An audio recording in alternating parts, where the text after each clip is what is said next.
नमस्कार विद्यार्थी मित्रांनो, आजच्या तासाला आपण डबल फर्टिलायझेशन या कन्सेप्टवरती अभ्यास करणार आहे. या चॅप्टरमधील अत्यंत महत्त्वाचा कन्सेप्ट म्हणजे डबल फर्टिलायझेशन आहे. डबल फर्टिलायझेशन ही प्रक्रिया जी आहे ती फक्त अँजिओस्पर्ममध्येच पाहायला मिळते, लक्षात घ्या. बाकीच्या कुठल्याही वनस्पतींच्या ग्रुपमध्ये डबल फर्टिलायझेशन प्रोसेस पाहायला मिळत नाहीत आणि म्हणून असं म्हटलं जातं की double fertilisation is unique feature of angiosperm किंवा it is characteristic feature of angiosperms असं म्हटले आहे. आता पुस्तकातील माहिती वाचत तो भाग मी या ठिकाणी एक्सप्लेन करत जाईन. याच्या अगोदरच्या व्हिडिओमध्ये जनरल डबल फर्टिलायझेशन प्रक्रिया कशी घडते याच्यावरती आपण चर्चा केली आहे. त्यामुळे हा भाग ओझरता आपण पुस्तकातील स्टेटमेंटनुसार एक्सप्लेन करूया.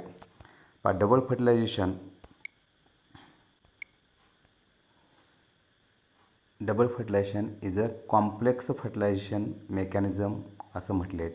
इन फ्लावरिंग प्लांट्स म्हणजे अँजिओस्पर्मिक प्लांट्समध्ये कॉम्प्लेक्स मेकॅनिझम प्रोसेस आहे. डबल फर्टिलायझेशन का म्हणायचं तर या प्रक्रियेमध्ये एकाच एम्ब्रियो शाकमध्ये दोन मेल गॅमेट्स दोन वेगळ्या ठिकाणी फ्यूज होतात म्हणून याला डबल फर्टिलायझेशन असं म्हटले आहेत. हा भाग आपण नंतर बघणारच आहे. ही प्रक्रिया जी आहे it was discovered by Navaschin in liliaceous plants. Liliaceous plants म्हणजे काय? ज्या वनस्पती लिलिएशी फॅमिलीमध्ये येतात त्यांना लिलियाशियस प्लांट्स म्हणतात. नॉर्मली ह्या वनस्पती बल्बस प्लांट्स असतात, बल्ब असणारे, म्हणजे कांदा लसूण यांची जी फॅमिली आहे ती लिलिएशी. त्या फॅमिलीमधील दोन महत्त्वाच्या वनस्पती ज्याच्यावरती नवासचिन या सायंटिस्टनी अभ्यास केला होता त्यातले एक आहे लिलियम, दुसरं जे आहे ते फ्रिटिलॅरिया.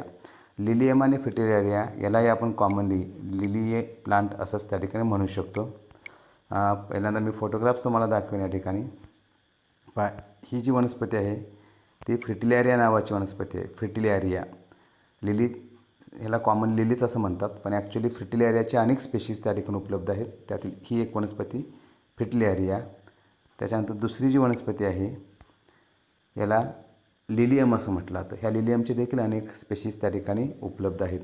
लिलियम तुमच्यासमोर ह्या पांढऱ्या रंगाचे फ्लावर जे दिसतात लिलियम आणि ही जी वनस्पती आहे ती फ्रिटिलॅरिया. या दोन वनस्पतीवरती नवासचिन या सायंटिस्टनी डबल फर्टिलायझेशनचा अभ्यास त्या ठिकाणी केलेला आहे. पुढचा पॉईंट बघा. After a pollen grain has reached the surface of stigma it germinates and forms pollen tube. म्हणजे या ठिकाणी इमॅजिन करा हा स्टिग्माचा पोर्शन आहे. स्टिग्माच्या पोर्शनवरती जेव्हा असे पोलनस पडतात पोलन ग्रेनचं जर्मिनेशन होतं आणि स्टिग्मावरती अशा स्वरूपात पोलन ट्यूब तयार होतं. हा पोलन ट्यूब एकदा तयार झाला की तो पहिल्यांदा या स्टिग्मामधून एंट्री करणार. स्टिग्मामधून ते स्टाईलमध्ये एंट्री करतात आणि स्टाईलमधून त्या ठिकाणी ओव्हरीमध्ये पहिल्यांदा एंट्री करत असतात. मग ह्या पोलन ट्यूबची जी ग्रोथ आहे ती ग्रोथ जी आहे ती गाईड केली जाते. कोण?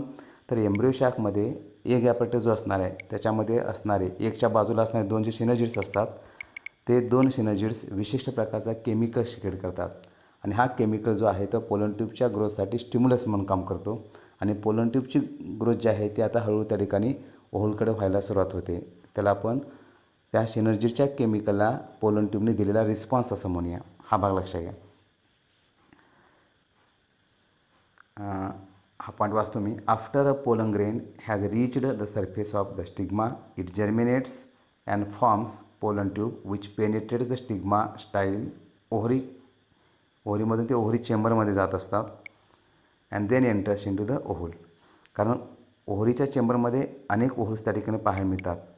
त्या एकदा चेंबरमध्ये गेले की ओव्हलमध्ये तो पोलन ट्यूब त्या ठिकाणी एंट्री करायला सुरुवात करतो. पुढचा पॉईंट बघा. The growth of pollen tube is guided by chemicals secreted by the synergids. सिनर्जिड्सनं जे केमिकल सिक्रेट केलेले आहेत त्याच्यानुसार त्याला रिस्पॉन्स म्हणून हा पोलन ट्यूब जो आहे तो हळूहळू त्या ठिकाणी ओव्हलकडे म्हणजे पर्यायाने एम्ब्रियो शाकडे ते वाढत जात असतात. आता एकदा हा पोलन ट्यूब ओव्हलपर्यंत येऊन पोहोचला की त्या ओव्हलमध्ये पोलन ट्यूबची जी एंट्री होणार आहे त्याचे 3 प्रकार त्यांनी सांगितले जातात. ज्यावेळेस पोलन ट्यूबची एंट्री ओव्हलमध्ये मायक्रोफाईलमधून होते तेव्हा त्याला पोरोगॅमी असं म्हटलं जातं. काही वेळेस पोलन ट्यूबची एंट्री ओव्हलमध्ये चलाझल एंडकडून होते, चलाझोगॅमी असं म्हटलं जातं. आणि काही वेळेस पोलन ट्यूबची एंट्री ओव्हलमध्ये इंडुगमेंटमधून होणार आहे त्याला मेसोगॅमी असं म्हटलं जातं. यात मोस्ट कॉमन जो आहे तो पोरोगॅमी आणि सगळ्यात रेअर जे असणार आहे ते मेसोगॅमी. हे लक्षात घ्या. हे 3 प्रकार जे आहेत ते पोलन ट्यूबची ओव्हलमध्ये होणारी एंट्री हे दर्शवतात. पॉईंट वाचून दाखवतो. It usually enters ovule through micropyle. It is termed as porogamy, but in some cases it is found to enter through chalaza, then it is known as chalazogamy, and in some plants by piercing म्हणजे घुसणे the integuments called mesogamy. Finally it penetrates embryo sac. मग एकदा embryo ओव्हलमध्ये pollen ट्यूबची entry झाली की मग मात्र embryo शॅकमध्ये मात्र compulsory pollen ट्यूबची entry ही मायक्रोफायलर एंडकडूनच होत असते, कारण मायक्रोफायलर एंडकडेच एग ॲपेटस असणार आहेत.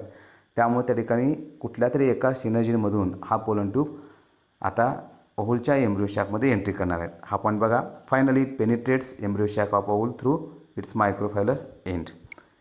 म्हणजे एम्ब्रियो शॅकमध्ये एंट्री कंपल्सरी कुठून होणार सांगा? मायक्रोफायलर एंडकडूनच होणार, through one of the synergids. पुढचा point, the pollen tube carrying male gametes penetrates in one of the synergids. एकच्या बाजूला समजा हा या ठिकाणी मायक्रोफायलर एंडकडे असणारा एक ॲपेटस गृहीत धरा, एक सेंटरला असणार, त्याच्या दोन लॅटरल साईडला सिनर्जीस असतात. येणारा पोलन ट्यूब जो आहे तो कुठल्या तरी एका सिनर्जीमधून त्या ठिकाणी एंट्री करत असतो या स्वरूपात. हा भाग लक्ष घ्या. The pollen tube carrying male gametes penetrates in one of the synergid. Watery content of synergids are absorb. म्हणजे ह्या सिनर्जीमध्ये असणारे जे वॉटरी फ्लुइड आहे त्या त्या पोलन ट्यूब ॲब्सॉर्ब करतात, ते स्वेल होतात, इथं पुढच्या बाजूला ते बस्ट होतात, फुटतात, आणि ह्या पोलन ट्यूबमध्ये असणारा जो कंटेंट आहे तो एम्ब्रियो शॅकमध्ये या ठिकाणी रिलीज केला जातो. आता ॲक्च्युली ह्याच्यामध्ये असणारे 2 मेल गॅमेट्स आणि त्याच्यामध्ये असणारे बाकीचे घटक ह्या एम्ब्रियो शॅकमध्ये त्या ठिकाणी रिलीज होतात. अशा स्वरूपात ही प्रोसेस त्या ठिकाणी आपल्याला पाहायला मिळते. पहा, watery contents of synergids are absorbed by pollen tube, which then ruptures and release the contents including 2 non-motile male gametes. आता हा पॉईंट आणखीन महत्त्वाचा आहे. As non motile male gametes are carried through hollow pollen tube, it is known as siphonogamy. आणखीन एक व्याख्या ठिकाणी लक्ष यायची, सायफोनोगॅमी कशाला म्हणायचं. When non motile male gametes are carried up to the female gamete through pollen tube. Pollen ट्यूबच्या मदतीनं या ठिकाणी नॉन मोटाईल मेल गॅमेट जे आहेत ते फिमेल गॅमेटपर्यंत वाहून आणले जातात, म्हणून त्याला सायफोनोगॅमी असं म्हटलेत. आता लक्षात घ्या, हा शब्द आपण बऱ्याच वेळेस वापरले. सायफन हौदातलं पाणी जर आपण पाईपच्याद्वारे बाजूला काढलं असेल तर बऱ्याच वेळेस म्हणतो बघा, सायफोनं पाणी आपण घेतलं म्हणून. हा ॲक्च्युली लॅटिन शब्द आहे, त्याचा अर्थ असा होतो ट्यूब, म्हणून त्याला सायफोनोगॅमी असं म्हटलं. Non motile male gametes pollen ट्यूबच्या मदतीनं वाहून आणली जाते फिमेल गॅमेटपर्यंत, त्या प्रक्रियेला सायफोनोगॅमी असं म्हटलेले आहेत. त्याच्यानंतर पुढे दिले आहेत, that ensures fertilisation to take place. आता इमॅजिन करा, ह्या एम्ब्रियो शॅकमध्ये हा एक आहे असं गृहीत धरा. आता मी सिनर्जी नाही दाखवणार. इथे या ठिकाणी सेकंडरी न्यूक्लियस असं गृहीत धरा आणि हे 2 मेल गॅमेट्स या ठिकाणी आता रिलीज झालेत असं गृहीत धरा. काय होतं बघा पुढं, syngamy and triple fusions are 2 events of sexual reproduction in angiospermic flowering plants असं म्हटलं. मग काय होतं, ह्या 2 मेल गॅमेटपैकी हा एक मेल गॅमेट जो आहे तो या फिमेल गॅमेट फ्यूज होऊन इथं पहिल्यांदा झायगोट तयार होतं. ह्या प्रोसेसला सिनगॅमी किंवा फर्स्ट फर्टिलायझेशन असं म्हटलं. राहिलेला दुसरा जो मेल गॅमेट आहे सेकंड न्यूक्लियसबरोबर फ्यूज होतो आणि त्या प्रोसेसला सेकंड फर्टिलायझेशन किंवा ट्रिपल फ्युजन असे म्हटलात. ट्रिपल फ्युजन का म्हणायचं, सेकंड न्यूक्लियस डिप्लॉइड आहे, त्याच्यामध्ये मेल गॅमेटचा एक हॅप्लॉइड न्यूक्लियस फ्यूज होणार आणि त्यापासून 3N कंडिशन तयार होते. म्हणजे 2 न्यूक्लियस अधिक 1 न्यूक्लियस, 3 न्यूक्लियसचं फ्युजन, म्हणून त्याला ट्रिपल फ्युजन असं म्हणायचं. दुसरा मेल गॅमेट फ्यूज होतो म्हणून सेकंड फर्टिलायझेशन असं म्हटलं. म्हणजे पहिल्यांदा सिनगॅमी घडून येणार आणि त्याच्यानंतर मग त्या ठिकाणी ट्रिपल फ्युजन घडून येतं, म्हणून त्याला सेकंड फर्टिलायझेशन असं म्हटलं. एकाच एम्ब्रियो शॅकमध्ये 2 वेगळ्या ठिकाणी 2 मेल गॅमेट्स वापरले जातात, म्हणून या प्रक्रियेला डबल फर्टिलायझेशन असं त्या ठिकाणी म्हटलेलं आहे. हा भाग काय दिले, syngamy is the fusion of haploid male gamete with haploid female gamete to produce diploid zygote, ह्याला आपण सिनगॅमी असं म्हणूया. त्याच्यानंतर दुसरं, whereas in triple fusion second haploid male gamete fuses with diploid secondary nucleus to produce primary endosperm nucleus. That later on develops into triploid endosperm. Endosperm हा triploid असतो आणि हे इंडोस्पर्म न्यूट्रिटिव्ह टिश्यू म्हणून त्या ठिकाणी काम करतात. पुढचा पॉईंट काय दिला पहा. The zygote develops into embryo. Syngamy is a type of generative fertilisation असं म्हटलेत. सिनगॅमी जो आहे त्याला जनरेटिव्ह फर्टिलायझेशन म्हणायचं, कारण त्यापासून झायगोट तयार होऊन एम्ब्रिओ तयार होणार आणि हा एम्ब्रिओपासून मग त्या ठिकाणी प्लांटलेट तयार होत असतात. म्हणून सिनगॅमीलाच जनरेटिव्ह फर्टिलायझेशन असं म्हटलं. Whereas triple fusion is a type of vegetative fertilisation. आता ट्रिपल फ्युजनपासून एम्ब्रिओ वगैरे तयार होत नाहीत, त्यापासून तयार होणारा जो इंडोस्पर्म आहे तो इंडोस्पर्म काय करणार आहे तर एम्ब्रिओला लागणारे न्यूट्रिशन द्यायचं काम करतात, म्हणून त्याला व्हेजिटेटिव्ह फर्टिलायझेशन असं म्हटलं जातं. याच्यावरती प्रश्न विचारलेत. Syngamy is also called generative fertilization while triple fusion is also called as vegetative fertilization. हा भाग लक्षात घ्या. Here both the male gametes participate and therefore it is described as or called as double fertilization. म्हणजेच एका embryo शॅकमध्ये दोन male gametes दोन वेगळ्या ठिकाणी वापरले जातात एकाच वेळेस, म्हणून त्याला डबल फर्टिलायझेशन असं म्हटलं जातं. आता डायग्रामच्या मदतीने हा भाग आपण आणखीन एक्सप्लेन करूया. पहा, या डायग्राममध्ये पुस्तकामधली डायग्राम आहे. या डायग्राममध्ये तुम्ही बघितलात तर या ठिकाणी हा स्टिग्मा जो आहे त्या स्टिग्मावरती पोलन ग्रेनचं जर्मिनेशन झालेलं आहे. हा पोलन ट्यूब जो आहे तो पोलन ट्यूब स्टिग्मा स्टाईल करत पहिल्यांदा ओव्हरीमध्ये एंट्री करणार आणि ओव्हरीमधून ते ओव्हरीच्या चेंबरमध्ये गेल्यानंतर तिथं असणाऱ्या ओव्हलमध्ये त्यांची एंट्री व्हायला सुरुवात होते. आता ह्या डायग्राममध्ये या ठिकाणी पोलन ट्यूबची एंट्री जी आहे ते मायक्रोफाईल एंडकडून दाखवलेत, म्हणजे त्याला आपण पोरोगॅमी असं म्हणूया. पण बऱ्याच वेळेस काय होतं, ह्या पोलन ट्यूबची एंट्री जी आहे ते चलाझर एंडकडून होऊ शकते, याला आपण चलाझोगॅमी म्हणू शकतो. काय काय वेळेस काय होतं, ह्या पोलन ट्यूबची एंट्री जी आहे ती इंट्रुगमेंटमध्ये देखील होऊ शकतात, त्याला आपण मेसोगॅमी म्हणू शकतो. ओव्हलमध्ये पोलन ट्यूबची एंट्री कुठून येऊ देत, एम्ब्रिओ शॅकमध्ये मात्र त्यांची एंट्री जी आहे ती कंपल्सरी मायक्रोफायलर एंडकडूनच होणार, कारण त्या ठिकाणी मायक्रोफायलर एंडकडे एक गॅपेटस असणार की ज्याच्यामध्ये सेंटरला एग असणार आणि त्याच्या दोन्ही बाजूला सिनर्जिसेस असतात. हे सिनर्जिसेस काय करतात, विशिष्ट प्रकारचे केमिकल सिक्रेट करत असतात. त्यामुळे पोलन ट्यूब जो आहे तो आपोआप त्या ठिकाणी अट्रॅक्ट होतो आणि एगला इजा होऊ नयेत यासाठीच ॲक्च्युली सिनर्जिडची एक जोडी एकच्या दोन्ही बाजूला एक एक सिनर्जिड्स या पद्धतीनं पाहायला मिळतात. ते शॉक ॲब्सॉर्बरमध्ये देखील काम करतात. म्हणजे काय होतं बघा, चुकून जर समजा हा पोलन ट्यूब जो आहे तो जर त्या ठिकाणी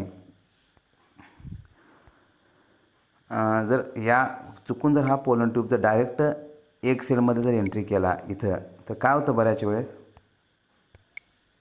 हा भाग, तर ह्या एगमध्ये जर ते न्यूट्रिशन किंवा वॉटर ॲब्सॉर्ब करून घेतले की एग जो आहे तो श्रिंक होतो आणि एग एकदा श्रिंक झाला की त्याची फर्टिलिटी ॲबिलिटी जी आहे ते नष्ट होते. ते होऊ नयेत म्हणून त्या ठिकाणी एकच्या दोन्ही बाजूला एक एक सिनर्जीज त्या ठिकाणी पाहायला मिळतात आणि ह्या सिनर्जीमधूनच त्या पोलन ट्यूबची एंट्री त्या ठिकाणी होते. ॲक्च्युली या पोलन ट्यूबला जे गाईडलाईन दिले जातात ते सिनर्जीमध्ये असणारे फिलिफॉर्म ॲपॅरेटस हे फिंगर लाईक प्रोजेक्शनच्या ठिकाणी पाहायला मिळतात. ते काय करतात, विशिष्ट प्रकारचं केमिकल सिक्रेट केल्यामुळे तो पोलन ट्यूब सिनर्जीमध्येच त्या ठिकाणी एंट्री करत असतो. हाही भाग त्या ठिकाणी महत्त्वाचा आहे. पण अशा स्वरूपात मग या ठिकाणी ही प्रक्रिया आपल्याला पाहायला मिळते. आता इथं दिले पहा पुढचा भाग दिलेले आहेत. मग ज्यावेळेस एम्ब्रिओ शॅकमध्ये हा पोलन ट्यूब येणार आहे, म्हणजे वाटल्यास मी पुन्हा हा भाग रिपीट करतो. ह्या ओव्हलमध्ये पोलन ट्यूब जो आहे तो इथून आला आहे असं गृहीत धरा. आता हा पोलन ट्यूब जो आहे तो इथून आला आहे. हा पोलन ट्यूब जर इथून एंट्री केला मायक्रोफाईलमधून, त्याला काय शब्द वापरायचं, पोरोगॅमी. जर समजा पोलन ट्यूबची एंट्री चलाझर एंडकडून जर होत असेल तर त्याला काय शब्द वापरायचा, चलाझोगॅमी. जर समजा पोलन ट्यूबची एंट्री जर ओव्हलमध्ये या ठिकाणी इंट्रुगमेंटमधून जर होत असेल तर त्याला काय शब्द वापरायचं, मेसोगॅमी. ओव्हलमध्ये त्यांची एंट्री कुठून होऊ देत, पण समजा इथून जरी हा पोलन ट्यूब आला असेल तर एम्ब्रिओ शॅकमध्ये इथूनच येणार. समजा चलाझर एंडकडून जरी हा पोलन ट्यूब आला असला तरी त्याची एंट्री जी आहे ती शेवटी इथूनच होणार आहे, म्हणजे मायक्रोफायलरकडून. समजा हा पोलन ट्यूब इंट्रुगमेंटमध्ये जरी एंट्री केला असला तरी एम्ब्रिओ शॅकमध्ये त्याची एंट्री जी आहे ते मायक्रोफायलर एंडकडूनच होणार आहेत, कारण या ठिकाणी मायक्रोफायलर एंडकडे इथं तुम्हाला एकच्या दोन्ही बाजूला असे सिनर्जीज पाहायला मिळतात. हे सिनर्जीज त्या ठिकाणी ह्या पोलन ट्यूबला गाईड करत असतात. हा लक्षात घ्या. आणि ज्यावेळेस हे पोलन ट्यूब या ठिकाणी सिनर्जीमध्ये एंट्री करतात तेव्हा सिनर्जीमध्ये असणारं वॉटरी फ्लुईड किंवा सबस्टन्स जे आहे ते ॲब्सॉर्ब करतात, स्वेल होतात आणि मग ते त्या ठिकाणी बस्ट होतात. बस्ट झाल्यानंतर मग ह्या पोलन ट्यूबमधून दोन्हीच्या दोन्ही मेल गॅमेट्स या ठिकाणी रिलीज होतात. एकदा दोन मेल गॅमेट्स रिलीज झाले की त्यातला एक मेल गॅमेट जो आहे तो फिमेल गॅमेटबरोबर या ठिकाणी फ्यूज होतो. इथं झायगोट तयार होणार. याला आपण फर्स्ट फर्टिलायझेशन असं म्हणूया किंवा त्यालाच जनरेटिव्ह फर्टिलायझेशन असे म्हटलं जातं. आणि दुसरा जो मेल गॅमेट आहे सेकंड न्यूक्लियसवर फ्यूज होतो त्याला आपण सेकंड फर्टिलायझेशन किंवा ट्रिपल फ्युजन असे म्हटलं जातं. सेकंड न्यूक्लियसचे 2 न्यूक्लियस आणि मेल गॅमेटचं 1 न्यूक्लियस असं तिघांचं फ्युजन होतं म्हणून ट्रिपल फ्युजन. त्यापासून प्रायमरी इंडोस्पर्म न्यूक्लियस तयार होणार. त्यापासून ट्रिपल इंडोस्पर्म तयार होणार. हा इंडोस्पर्म जो आहे तो डेव्हलपिंग एम्ब्रियोला न्यूट्रिशन द्यायचं काम करतो. म्हणून या सेकंड फर्टिलायझेशनलाच ट्रिपल फ्युजन किंवा व्हेजिटेटिव्ह फर्टिलायझेशन असंही त्या ठिकाणी म्हटलं जातं. हा एक भाग लक्षात घ्यायचा. त्याच्यानंतर मुळात मेल गॅमेट जे असतात ते नॉन मोटॅल असतात. मग हे नॉन मोटॅल मेल गॅमेट जे आहेत हे पोलन ट्यूबच्या मदतीनं वाहून आणले जातात. या प्रक्रियेला सायफोनेगॅमी असे म्हटतात. सायफोनेगॅमी म्हणजे काय? Non motile male gametes are carried up to the female gamete through pollen tube. Then the process is called as siphonogamy असे त्या ठिकाणी एक्सप्लेनेशन इथं दिलेले आहेत. हा भाग एवढा जो भाग दाखवला एनलार्ज करून तो ॲक्च्युली एम्ब्रियो शाकमध्ये असणारा हा एग ॲपरस आहे. इथं एग असणार आणि 2 सिनर्जिड्स आहेत. सिनर्जीमध्ये जे केमिकल सिक्रेट केले जातात ते ॲक्च्युली फिंगर लाईक प्रोजेक्शन्स असणारे फिलिफॉर्म ॲपरेटस सिक्रेट करतात. म्हणजेच थोडक्यात फिलिफॉर्म ॲपरेटस जे आहेत तेच त्या ठिकाणी पोलन ट्यूबला गाईड करत असतात. हाही भाग लक्षात घ्या. त्याच्यानंतर पुस्तकामधील हे 3 डायग्रॅम जे आहेत ते का दर्शवतात? ओहूलमध्ये होणारी पोलन ट्यूबची एंट्री आहेत. जर तुम्ही डायग्रॅम्स बारकाईने बघितला तर पहिली डायग्रॅम जी आहे ते पोरोगॅमीची आहेत की ज्या ठिकाणी हा काळ्या रंगानं भाग दाखवला जाणार तो पोलन ट्यूब आहे. पोलन ट्यूबची एंट्री जी आहे ते मायक्रोफायलकडून होते. त्याला आपण पोरोगॅमी असं म्हणूया. काही वेळेस का ना सांगा पोलन ट्यूबची एंट्री जी आहे ते चलाझरियनकडून होते त्यावेळेस त्याला चलाझगॅमी म्हणतात. आता तिसऱ्या डायग्राममध्ये मात्र 2 पोलन ट्यूब दाखवलेत. दोन्ही पोलन ट्यूबची एंट्री जी आहे ते इंटुंगमेंटमधून दाखवलेत. म्हणजे पोलन ट्यूबची एंट्री जर ओहूलमध्ये इंटुंगमेंटमधून होत असेल तर त्या प्रक्रियेला आपण काय म्हणणार? मेसोगॅमी. एवढाच भाग या ठिकाणी दाखवलेत. मला वाटते प्रोसेस तुम्हाला समजले आहेत. मग आता याच्यामध्ये आपण काय लक्षात घ्यायचं पहा. डबल फर्टिलायझेशन या प्रक्रियेमध्ये महत्त्वाची व्याख्या कुठली लक्षात घ्यायची? पोलन ट्यूबची ओहूलमध्ये होणारी एंट्री 3 मार्गाने असू शकते. पोरोगॅमी मायक्रोफ्लामधून, चलाझोगॅमी चलाझरियनकडून किंवा मेसोगॅमी इंटुंगमेंट्समधून. त्याच्यानंतर सायफोनेगॅमी म्हणजे काय? नॉन मोटाईल मेल गॅमेट्स हे फिमेल गॅमेटपर्यंत वाहून आणण्यासाठी पोलन ट्यूबचा वापर केला जातात. तर आपण सायफोनेगॅमी म्हणूया. व्याख्या शिकल्या ते non motile male gametes are carried up to the female gamete through pollen tube. The process is called as siphonogamy. त्याच्यानंतर चौथी व्याख्या महत्त्वाची कुठली आहे? तर सिनगॅमी. त्याला फर्स्ट फर्टिलायझेशन किंवा जनरेटिव्ह फर्टिलायझेशन असे म्हटलं जातं. त्याच्यानंतर शिनगॅमी फर्स्ट फर्टिलायझेशन लक्षात घ्या. म्हणजे काय? 1 male gamete fuses with female gamete to form diploid zygote. याला आपण सिनगॅमी म्हणूया. दुसरा male gamete second nucleus fuse होतो त्याला आपण सेकंड फर्टिलायझेशन असं म्हणूया किंवा त्यालाच त्या ठिकाणी ट्रिपल फ्युजन किंवा व्हेजिटेटिव्ह फर्टिलायझेशन असंही म्हटलं जातं. असे पॉईंट त्याच्यामध्ये महत्त्वाचे आहेत. आणि या सर्व प्रकारामध्ये आणखीन एक लक्षात घ्या. डबल फर्टिलायझेशन प्रक्रिया जी आहे ते फक्त आणि फक्त अँजिओस्पर्ममध्ये पाहायला मिळते. म्हणून अँजिओस्पर्मचं ते युनिक फीचर आहे आपण असं म्हणूया. मला वाटतं या ठिकाणी हा कन्सेप्ट तुम्हाला समजला आहे. काही शंका असेल तर तुम्ही नंतर विचारा. नमस्कार.